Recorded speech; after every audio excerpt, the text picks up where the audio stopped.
Okay, so now ये जो हम लोग डिस्कस कर रहे थे, जो जोन ऑफ गैस एक्सचेंज या रेस्पिरेटरी जोन, तो it starts from 17th generation of branching and goes to alveolar sac level.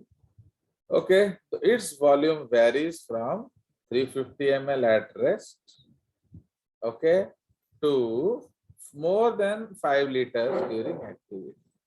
ठीक है, तो इसका वॉल्यूम घट या बढ़ सकता है, okay, depending upon your need. तो जितना ज्यादा खोलोगे उतना, माने it is just like a balloon ना, you have to stretch the balloon. अगर आपको याद है बचपन में एक पी करके बैलून आता था, माने बलून है, उसके सामने एक प्लास्टिक का डंडा होता था फूंकने के लिए, एंड उसमें एक ब्लो विसिल होता था। तो अगर उसको आप फूंकोगे तो जब एक्सपायर होगा तो पी करके से आवाज होता था। ओके, तो उसमें क्या है, अगर एक छोटा बच्चा को दो वो कम फुला सकेगा, एंड एक बड़ा बच्चे को दोगे तो वो ज्यादा फुला पाएगा। It is just similar to like that, the how much you can stretch the balloon. Okay, तो इसलिए अभी जैसे हम लोग अभी पढ़ रहे हैं तो हम लोग कम रेस्पिरेटरी एफर्ट दे रहे हैं। तो जब हम लोग कम रेस्पिरेटरी एफर्ट दे रहे हैं तो क्या होगा, आपका लंग्स कम फूलेगा। अगर आप ज्यादा रेस्पिरेटरी एफर्ट दे रहे हो तो आपका लंग्स ज्यादा फूलेगा। अंडरस्टूड? तो इसीलिए आप ज्यादा फूलेगा तो वॉल्यूम ज्यादा बढ़ेगा, कम फूलेगा तो वॉल्यूम कम बढ़ेगा। क्लियर? चलिए, so now we will go. हाँ बोलो बोलो, एनी डाउट्स? तो हमारे एक्टिविटी पे डिपेंड करता है कि हम क्या कर रहे हैं। यस, तो what are you doing, that is the case. Need है ना, बॉडी को जब नीड होगा ज्यादा करेगा ना, अननेसेसरी क्यों ज्यादा करेगा, यस राइट? सर। तो इसीलिए वी आर लकी, हम लोग बाद में जानेंगे कि हमारा एक रेसिडुअल वॉल्यूम होता है हमारे लंग्स में, हर समय 1.5 लीटर रहता है। सो that is yes called residual volume. तो ये जो रेसिडुअल वॉल्यूम है, उस केस में क्या हो रहा है, आपका वो 1.5 लीटर के आसपास रहता है, आपने आधा लीटर ले लिया, तो टोटल कितना लीटर हो गया? 1 लीटर 2 लीटर होगा सर लंग्स में। तो अब उससे ज्यादा आपको चाहिए नहीं, बट नहीं सर। सपोज आप भागा दौड़ी कर रहे हो तो उस केस में ज्यादा चाहिए। ओके, चलिए, तो अब आ जाइए upper respiratory tract, fat files. तो it is responsible for bringing in air from the atmosphere, cleaning it, moistening it, removing germs and bringing it to body temperature। समझ में आया? तो ये सारा काम किसका है? All this work is of upper respiratory tract. माने उसको हवा लाना भी है, उसको क्लीन भी करना है, उसको मॉइस्चन भी करना है, उसको जर्म फ्री भी करना है, उसे बॉडी टेम्परेचर में भी लाना है। क्लियर? तो this is the concept. Okay, now it is from external nostrils to the larynx। ठीक है, तो ये आपका एक्सटर्नल नॉस्ट्रिल से लेकर लैरिंग्स तक जाएगा। And what is the path? देखो, एक्सटर्नल नॉस्ट्रिल्स, ओके, ये आ जाएगा एक्सटर्नल नॉस्ट्रिल्स, फिर आ जाएगा नेजल वेस्टिब्यूल। ओके, वेस्टिब्यूल मतलब जहां आप उंगली मारते हो साफ करने के लिए। उसके बाद आ जाएगा क्या, योर नेजल चैम्बर, ये वाला पार्ट। ओके, उसके बाद आ जाएगा ऑल्फैक्टरी चैम्बर। उसके बाद आ जाएगा क्या, आपका नेजल जो कोंका, फिर आ जाएगा नेजोफेरिंक्स, फिर आ जाएगा ओरोफेरिंक्स, फिर आ जाएगा लैरिंगोफेरिंक्स, फिर आ जाएगा लैरिंक्स। तो ये आपका पूरा पार्ट है। ठीक है, इसमें ड्राइंग, ये देखो, ये मेरा ड्रॉन स्ट्रक्चर है। Fine, so this we can draw. देख रहे हो? तो इसको हम लोग ड्रॉ कर सकते हैं। तो इसीलिए ये जो ड्राइंग है ये हमारा अपर रेस्पिरेटरी ट्रैक्ट है। तो how to draw, I will show you now. Okay, so I will introduce a new page, then we will remove it, है ना? सो ये सपोज हमने न्यू सब पेज एंटर किया। Okay, so we will draw the structure.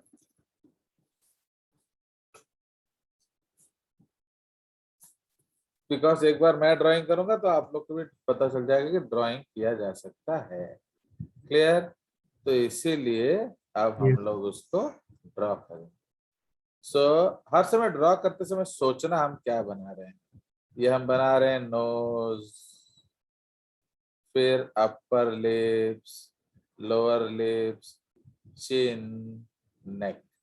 हो गया बढ़िया। उसके बाद ये हेयर Yes. लाइन, ये कान, ये नेक। ओके फाइन, बन गया। तो अब Yes. इसमें हम लोग बनाएंगे जो क्रिब जो है एथमॉइड बोन। ओके, ये एक हड्डी होता है, ओके, बिटवीन ब्रेन एंड क्या, ये आपका बोन होता है which is separating the cranial, ये है क्रैनियल कैविटी। ये क्या है sir?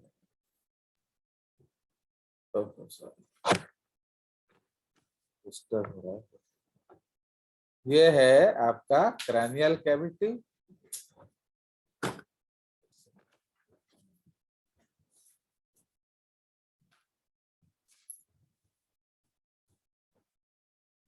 Fine. So this is cranial cavity and this is olfactory cavity. तो इसको ये सेपरेट करता है। फिर आप यहाँ क्या बनाएंगे? So now here we will make the teeth ridge. फिर ये है अपर जॉ, ये है ऊपुड़ा। क्लियर? फिर यहाँ क्या बनाएंगे? लोअर टीथ, यहाँ ऐसा बनाएंगे टंग, यहाँ बनाएंगे एपिग्लॉटिस। ठीक है, तो ये है टंग, ये है एपिग्लॉटिस। फाइन। तो उसके बाद हम लोग बनाएंगे इधर दो ट्यूब्स। तो जो गले के तरफ होगा दैट इज कॉल्ड ट्रैकिया, उसमें कार्टिलेजिनस रिंग्स होंगे। एंड जो पीछे के तरफ होगा सो दैट इज कॉल्ड क्या, ईसोफेगस, या ये है फूड पाइप, ये है wind pipe. Clear? Is the diagram understood? अब ये है आपका क्या, दिस इज योर नॉस्ट्रिल, ये है नेजल वेस्टिब्यूल, ये है नेजल चैम्बर, एंड ये जो है ये ऑल्फैक्टरी चैम्बर है। तो ऑल्फैक्टरी चैम्बर को हम लोग क्या करेंगे, ऐसे 3 हड्डियों का प्रोसेस होगा। इसको नेजल कॉन्का बोलते हैं। ठीक है, superior nasal concha, medial nasal concha and inferior nasal concha. फिर ये वाला पार्ट है नासोफेरिंक्स, ये वाला पार्ट है बक्कल कैविटी के सामने ओरोफेरिंक्स, ये लैरिंग्स के सामने लैरिंगोफेरिंक्स। ठीक है, एंड यहाँ 2 छोटे छोटे छेद होंगे, इनको हम इंटरनल नॉस्ट्रिल्स भी बोलते हैं। तो इसलिए ये अव्यूला क्या करता है, दिस इज अव्यूला। अव्यूला इंटरनल नॉस्ट्रिल्स को बंद करता है जब हम लोग खाना खाते हैं, नहीं तो क्या होगा, खाना नाक में चला जाएगा। ठीक है, ये है एपिग्लॉटिस, दिस इज एपिग्लॉटिस। तो ये जो एपिग्लॉटिस क्या करेगा, so this is responsible for closing the glottis. तो वो ग्लॉटिस को बंद कर देता है, ओके, व्हाइल ईटिंग फूड, नहीं तो खाना लंग्स में चला जाएगा। ठीक है, so now you can draw it. ठीक है, सो ये हमारा ड्राइंग करने के लिए मैंने आपको सिखाया। तो now let us see the levellings. तो ये जो ऊपर वाला है इसको क्या कहते हैं, cribriform plate of ethmoid bone. ठीक है, that is called cribriform plate of ethmoid bone. ये क्या है, दिस इज फोरामिना या फेनेस्ट्रा, माने होल्स। Okay, fenestra. उसके बाद ये जो है आपका ऑल्फैक्टरी एपिथेलियम है। ठीक है जी, सो दिस इज फोरामिना या फेनेस्ट्रा, जिससे हवा ऊपर जाएगा। क्लियर? उसी तरह से this is epithelium is called olfactory epithelium और स्नेडेरियन मेम्ब्रेन। ओके, तो ऑल्फैक्शन का मतलब क्या है, smell. So this part of the nose is helping in smelling. ठीक है, तो that is called olfactory epithelium. Now उसके बाद है आपका स्नेडेरियन मेम्ब्रेन। तो ये जो स्नेडेरियन मेम्ब्रेन का सरफेस बढ़ाने के लिए हमने 3 कॉन्का बनाए हैं। ओके, कॉन्का का मतलब है प्रोजेक्शंस। नाउ सपोज हम लोग यहाँ देख रहे हैं, अभी मैं आपको बना के दिखा रहा हूं। सपोज ये हम लोग एक लाइन बनाएंगे, तो इसका सरफेस एरिया क्या है, सपोज x। तो अब अगर इसको हम इस तरह से कर दें तो क्या होगा, बोलो, सरफेस एरिया बढ़ जाएगा। बढ़ जाएगा। सपोज ये आपका ऑल्फैक्टरी एपिथेलियम है एंड ये आपका ऑल्फैक्टरी एपिथेलियम है, तो इसका सरफेस एरिया क्या होगा, इट विल इंक्रीज। तो अब इस मेम्ब्रेन को बड़ा बनाने के लिए हमें हड्डियों का सपोर्ट देना पड़ता है। तो ये एक हड्डी है, ये एक हड्डी है एंड ये एक और हड्डी है। तो देयर आर 3 बोन्स, ठीक है। तो इसलिए ऊपर वाला हड्डी को हम लोग कहते हैं सुपीरियर नेजल कॉन्का, ये है मीडियल नेजल कॉन्का। ये दोनों मिलके क्या बनाते हैं, so this is a part of ethmoid bone, ठीक है। ये एथमॉइड बोन का स्कल बोन, ये स्कल बोन होता है, ओके, उसका हिस्सा होता है।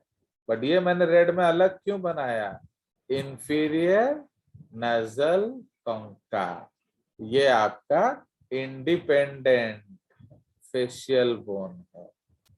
Okay, so this is independent facial bone, समझ रहे हो। तो ये फेस का एक इंडिपेंडेंट बोन है।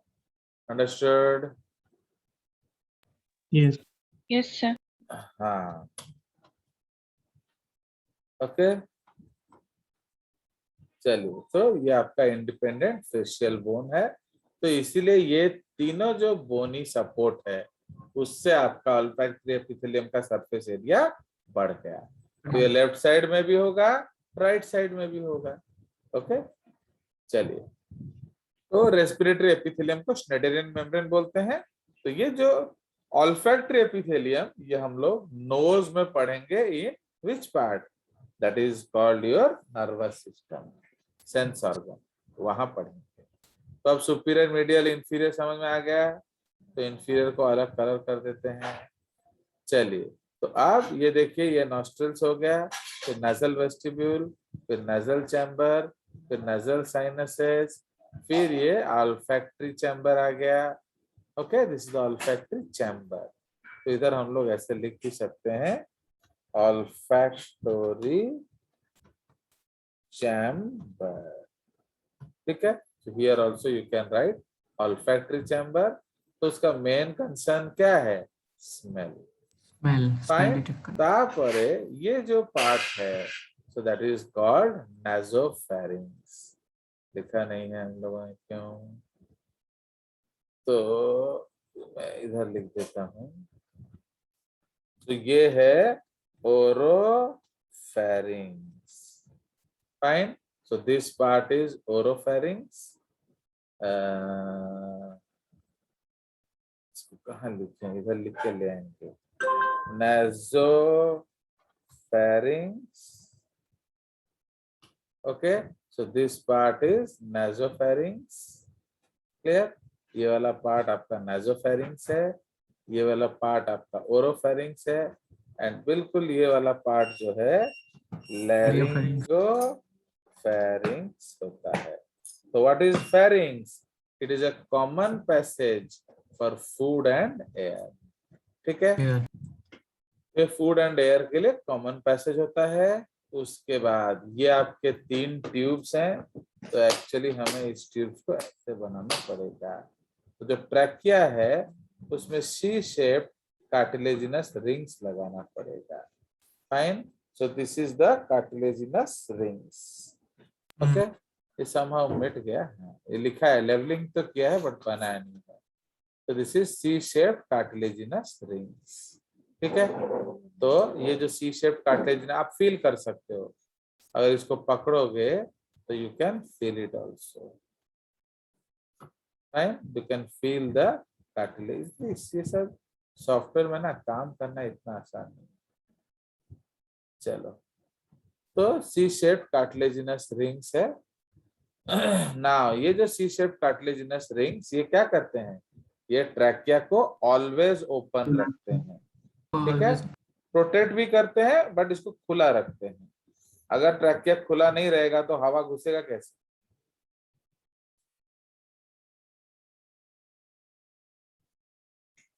Okay, now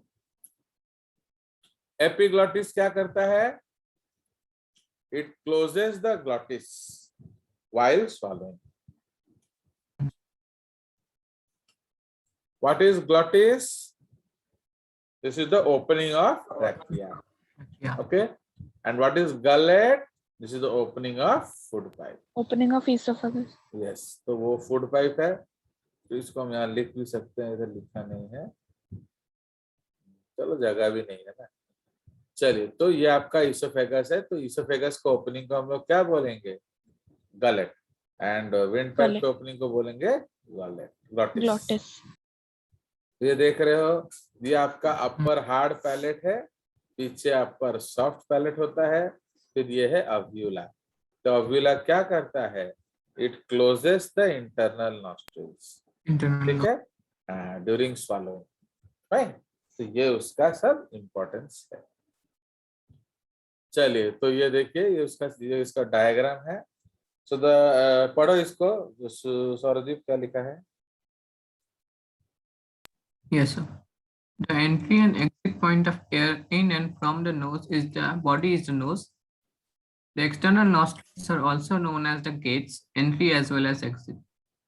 The nasal chamber has numerous hairs and mucus glands. These help to block the air and make a mesh lined with mucus. The mucus helps to immobilize the dust and pathogens in the air. Contaminated and polluted mucus is thrown out. The nasal fluids include water, mucus from Bowman's gland, IgA antibody that provides passive immunity, lysozyme, bactericidal, and salts kill pathogens osmotically. The olfactory chamber is lined by the olfactory epithelium, which is also known as. शांत। अब ये समझ में आ गया, तो इसलिए what is the function of hair and mucus gland, to trap and immobilise dust and pathogens, ठीक है, तो ये इसको ट्रैप करके इमोबिलाइज कर देते हैं, ठीक है जी। नाउ उसके बाद क्या होगा, बोलो। Now contaminated and polluted mucus is thrown out. The nasal fluids include water, mucus, okay, from Bowman's gland.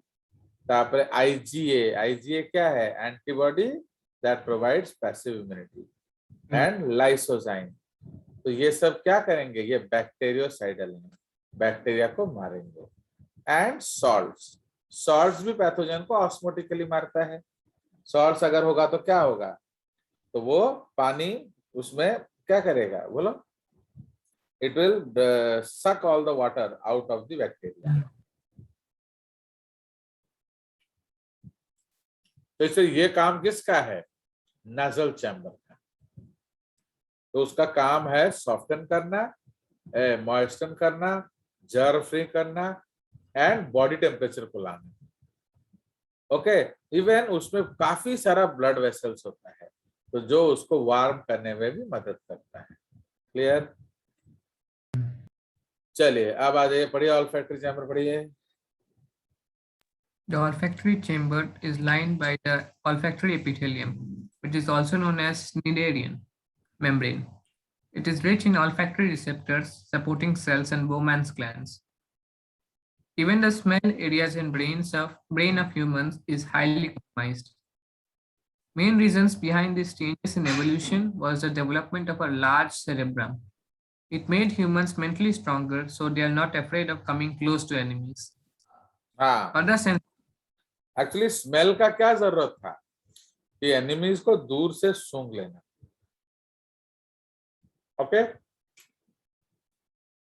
you could smell your enemies from far. This elephants, they can smell from 40-50 kilometers.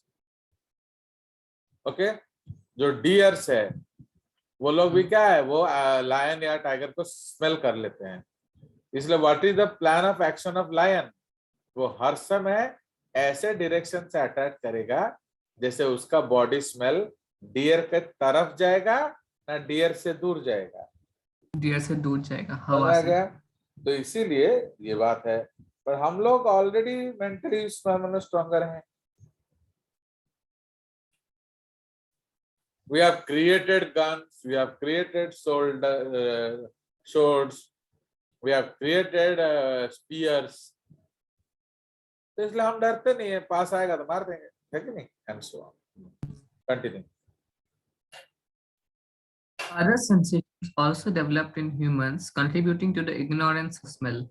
Note: the nose and nasal cavity perform the following important functions: warm and humidify the inhaled air, filter out debris from inhaled air and secrete antibacterial substances, houses olfactory receptors, and enhances the resonance of the voice, which is why your voice sounds funny when you have a stuffed up nose. हाँ, तो नाक जब भर जाता है तो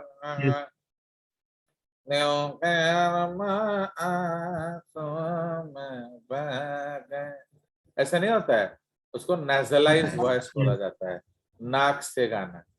तो वही चीज है. तो इसीलिए जो मैंने, अगर आपका नाक में सिंगानी भर जाता है तो ऐसा आवाज आता है क्या? चलिए आगे. The olfactory chamber leads to the pharynx. Pharynx is a common passage for air as well as food. It is divided into nasopharynx in front of olfactory chamber and oropharynx in front of buccal cavity, and laryngopharynx in the laryngeal cavity. तो लैरिंग्स जो क्या है, लैरिंग्स जहां से आपका voice box होता है. ठीक है, तो that is the common region. तो लैरिंग्स रीजन में आपका दोनों ट्यूब्स होते हैं. Nasopharynx and oropharynx are separated from each other by the internal nostrils or nares. हाँ ठीक है, तो नेयर से वो ये होता है. इसको डिलीट कर देते हैं अभी. चलो अब आ जाइए. तो हमारा यूआरटी कंटिन्यू चल रहा है. हाँ बोलो. नेक्स्ट पढ़िए. In case of infants, sometimes food. हाँ बोलो बोलो. In case of infants, sometimes food oropharynx to the nasopharynx via internal nostrils. उल्टा हो जाता है. देखो कि छोटे बच्चे वो रोते समय या उल्टी करेंगे तो उनके नाक से भी खाना निकल जाता है. हाँ. Generally, this backflow is guarded by a fold of muscle tissue hanging from the palate known as uvula. अगर आप देखोगे वो जो विक्स की गोली लो, खिचखिच दूर करो, उस एड में आप देखोगे जो खिचखिच कीटाणु है वो उसको पकड़ के झूल रहा होता है. ओके, तो जिसको पकड़ के झूल रहा होता है वही है uvula. चलिए next. When food is swallowed from buccal cavity to oropharynx to laryngopharynx, there is a tendency that this food bolus will enter into the trachea via glottis instead of gullet. This is prevented by a cartilaginous flap of larynx known as epiglottis. It closes the glottis during swallowing. Actually एक जो हमारा जो laryngeal cartilages हैं उसमें एक cartilage है epiglottis. तो वो क्या करता है, जैसे आप स्वालो करेंगे फूड वो ग्लॉटिस को बंद कर देता है. तो जैसे ही ग्लॉटिस बंद हो गया तो what will happen, it will go into the क्या, it will go into the digestive system. ठीक है, उनको डाइजेस्टिव सिस्टम में चला जाएगा. चलिए और बोलिए. Last portion of the pharynx, the laryngopharynx, extends from the hyoid bone to the esophagus, the tube that conveys food to the stomach. Anteriorly, it opens into the larynx, the voice box, and posteriorly, it opens into the esophagus. हाँ, ठीक है, तो इसीलिए लैरिंगोफेरिंक्स जो है ये आपका ऊपर लैरिंग्स है, नीचे आपका ये जो है क्या, हाँ चलो next. Like the oropharynx it is a passageway for both food and air and is also lined with non keratinised stratified squamous epithelium to prevent abrasion from food. जैसे आप गरम खाना खा लेते हो, आप खट्टा खाना खा लेते हो, आप तीखा खाना खा लेते हो, आप ठंडा खाना खा लेते हो, तो इससे क्या होगा, this is all stress for the lungs, है कि नहीं, तो वो सब उसके लिए स्ट्रेस है। तो how it recovers from this, तो it recovers from this by what, making a stratified squamous epithelium. But why it is non keratinised, क्योंकि वो बॉडी के अंदर है, उसको उतना ज्यादा मैकेनिकल एब्रेजन्स का प्रॉब्लम नहीं है, जैसे बाहर है उतना ज्यादा स्ट्रेस नहीं है, इसलिए हमने उसको केराटिनाइज नहीं किया है। ठीक है, तो ये आपका हो कर देंगे तो नॉन लिविंग बन जाएगा। हाँ नॉन लिविंग नहीं, वो डेड हो जाता है और क्या, डेड लेयर उनसी अभी वाट आता है। अभी अगर जैसे कोई गर्म खाना आपके अंदर लगेगा तो जलेगा कि नहीं, बट उतना गर्म खाना अगर आप क्या आप स्किन में डालते हो तो उतना प्रॉब्लम नहीं करता। So like that. Actually, outer layer is keratinized just to protect from more stress. Okay, and even water loss को prevent करता है, transpiration को, नहीं तो क्या होगा, हमारा बहुत ज्यादा transpiration होगा। ओके, जो क्या है स्वेटिंग। चलिए हाँ नेक्स्ट, तो ये हमारा हो गया अपर रेस्पिरेटरी ट्रैक्ट, माउथ, फेरिंक्स, ये सब हमने डिस्कस क्या, जो नोज एंड फेरिंक्स हमने डिस्कस कर लिया। अब हम लोग आ जाएंगे ट्रैकिया पे या विंड पाइप। तो व्हाट इज द ट्रैकिया और विंड पाइप, ये है कनेक्शन बिटवीन यूआरटी एंड एलआरटी, ये दोनों को कनेक्ट करता है। ठीक है, so the inspired air passes from the larynx into the trachea, okay, so often called the windpipe, ठीक है, because it delivers this air to the lower structures of the respiratory tract, ठीक है। Now this trachea is a hollow tube about 2 centimeter in diameter, okay, and about 10 to 12 centimeter long। क्यों, ये आपका connect करेगा, okay, from the upper से lower respiratory tract। It begins in the inferior part of the neck and extends to the mediastinum. What is the mediastinum? The location of the heart, address या location of the heart को mediastinum बोलते हैं। Now it is the C-shaped rings of hyaline cartilage known as tenidia or intima cover the anterior and lateral surfaces of the trachea, but not its posterior surface. इसलिए it looks like C. Okay. Now the cartilage rings are rigid enough to support the trachea and keep it open for क्या gas exchange, वो उसको खुला रखता है। Okay, that is why हमें ज्यादा pressure देना नहीं पड़ता जब हम लोग ब्रीथ करते हैं। Are you applying a lot of pressure? नहीं, नो, No. बट अगर ट्रैकिया बंद हो जाएगा तो आपको बहुत ज्यादा प्रेशर देना पड़ेगा। प्रेशर इसीलिए इन ह्यूमंस या mammals our breathing is referred to as what, बोलो उसको हम लोग क्या बोलते हैं, that is called negative pressure breathing. माने हम लोग क्या करते हैं, लंग्स का वॉल्यूम बढ़ा देते हैं, तो जब लंग्स का वॉल्यूम बढ़ा देंगे तो प्रेशर घट जाएगा, तो हवा अपने आप अंदर चलेगा। बट जो फ्रॉग्स में क्या होता है, उनका ग्लॉटिस क्लोज होता है, तो माने उसका जो दरवाजा बंद होता है, तो इसलिए उसको हवा पुश करना पड़ता है अंदर। So that is why in frog there is positive pressure breathing. ठीक है, चलिए फ्रॉग्स में अंदर से उसको हवा पुश करके उस ग्लॉटिस को खोलना पड़ता है। हाँ, अंदर से भी पुश करना पड़ेगा, बाहर से भी पुश करना पड़ेगा, इसलिए आपको इंस्पायरेशन में भी पुश करना पड़ेगा, आपको एक्सपायरेशन में भी पुश करना पड़ेगा। तो दैट इज व्हाई वहां जोर लगाना पड़ेगा। इसीलिए वो लोग ब्रीदिंग एंड फीडिंग एक समय नहीं कर सकते, ठीक है। जैसे हम लोग खाते समय भी आपका मैंने पढ़ सकते, हम लोग खा रहे हैं बट हम लोग फिर भी पढ़ सकते हैं, ओके। तो ये आप नहीं कर सकते, आप आइदर फीडिंग करोगे या ब्रीदिंग करोगे, okay, in frog, okay. So on its posterior surface of the cartilage is absent. The trachea is covered with elastic connective tissue and a band of smooth muscles. For this region, the posterior surface of trachea is soft, an arrangement that allows esophagus to expand during swallowing. समझ रहे हो? अगर उसको भी हम hard कर देते तो ईसोफेगस क्या होता, बोलो, वो एक्सपैंड करता ही नहीं। तो सही पे ये दोनों मूवमेंट को फैसिलिटेट करने के लिए ऐसा अरेंजमेंट बनाया गया है। तो जब रिंग बना रहे थे पूरा बना लेते, दिक्कत क्या था, बट अगर हम पूरा रिंग बना लेते तो स्वॉलोइंग में दिक्कत आता, मुझे लगा तो लाइक दैट। नाउ इसलिए in physiology you have to think, अगर आप सोच नहीं पाओगे तो कुछ नहीं समझोगे, ओके। तो आपको सोचना पड़ेगा। इमेजिन करिए 2 ट्यूब्स है, ओके। अभी आप खाना स्वालो कर रहे हो, तो खाना जब स्वालो करोगे तो इसोफेगस का डायमीटर बढ़ेगा कि नहीं?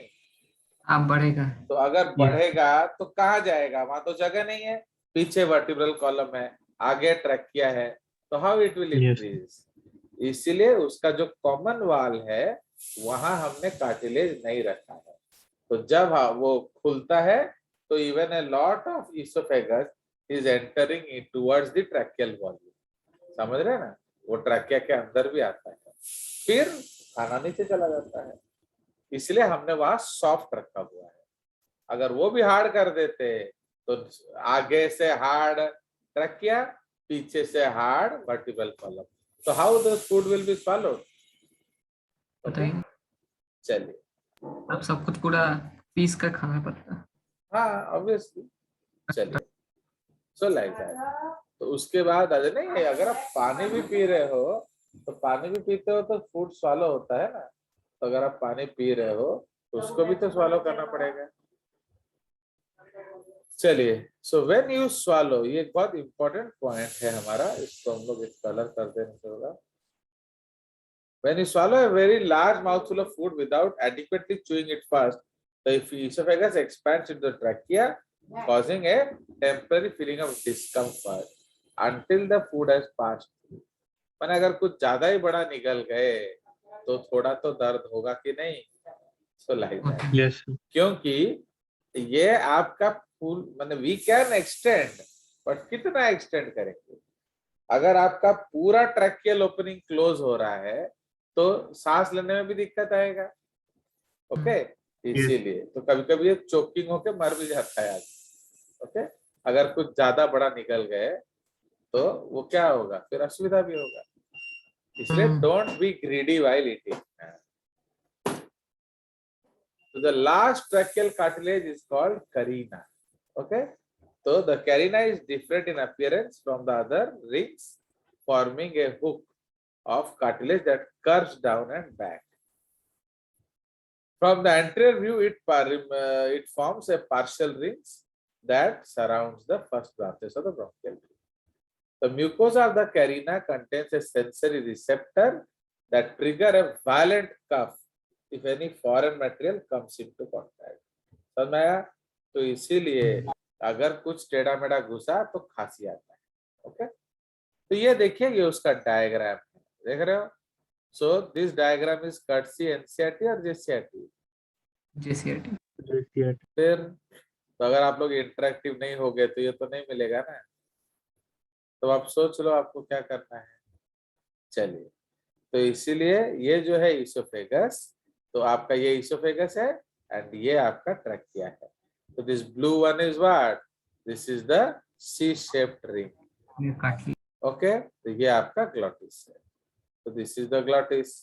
एंड ये पीछे देख रहे हो, smooth muscle and cartilage, absence of cartilage. ये इलास्टिक कनेक्टिव टिश्यू है एंड स्मूथ मसल है। इससे क्या हो रहा है, अगर जरूरत पड़ा तो ये अंदर भी आ सकता है। क्लियर?